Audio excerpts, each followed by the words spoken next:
अरे क्या बताओ बहन, मेरी बहू तो हीरा है, हीरा। पूरे देश के अंदर अगर तू दिन में दिया लेके ढूंढे ना तो ऐसी बहू नहीं मिल सकती। क्या बात कर रहे हैं बाबा? क्या खाना बनाती है, हम उंगली चाटते रह जाते हैं। भाई साहब कुछ ज्यादा नहीं हो गया? सारा घर का काम इतने अच्छे से करती है।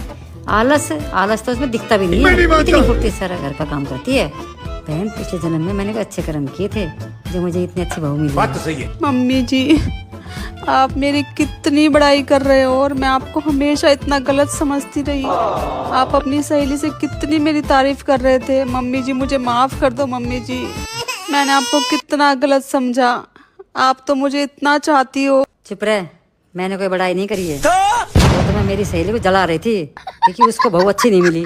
उसको पता चले ना कि मेरी बहू अच्छी है और उसकी बहू खराब है। अरे तेरे अंदर तो कोई गुण है ही नहीं, चल जा यहाँ से। क्या जुल्म।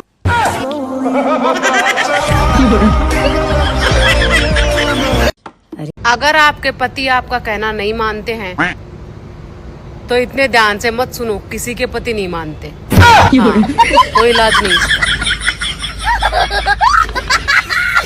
अगर आपके पति आपका कहना नहीं मानते, मैं उस रास्ते पर खड़ी हूँ जहाँ लोग मुझे कहते हैं चल हट, रास्ते में खड़ी हो जाती है।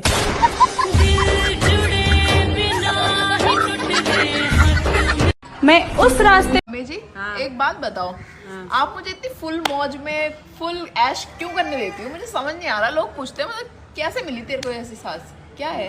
देख मेरी बात, बुढ़ापे में ना तो बेटा काम आएगा ना बेटी काम आएगी, ठीक है?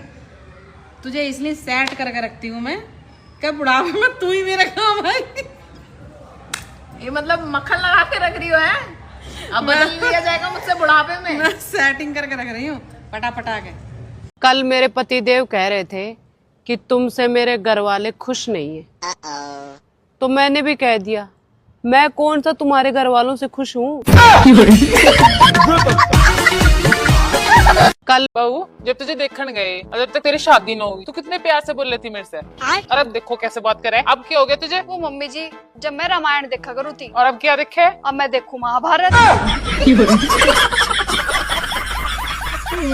मेरे पतिदेव कभी भी मुझे किसी चीज के लिए मना नहीं करते हैं। हमेशा ये कहते हैं देखता हूँ, करता हूँ, सोचता हूँ, ला दूंगा, हो जाएगा, ले लेना।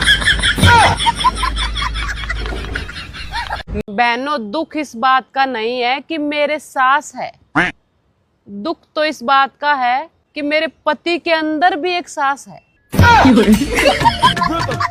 माफ करना जमुना, मैंने तुझे पगली कहा नहीं, मैं हूँ भी थोड़ी सी, कुछ भी बोल जाती हूँ।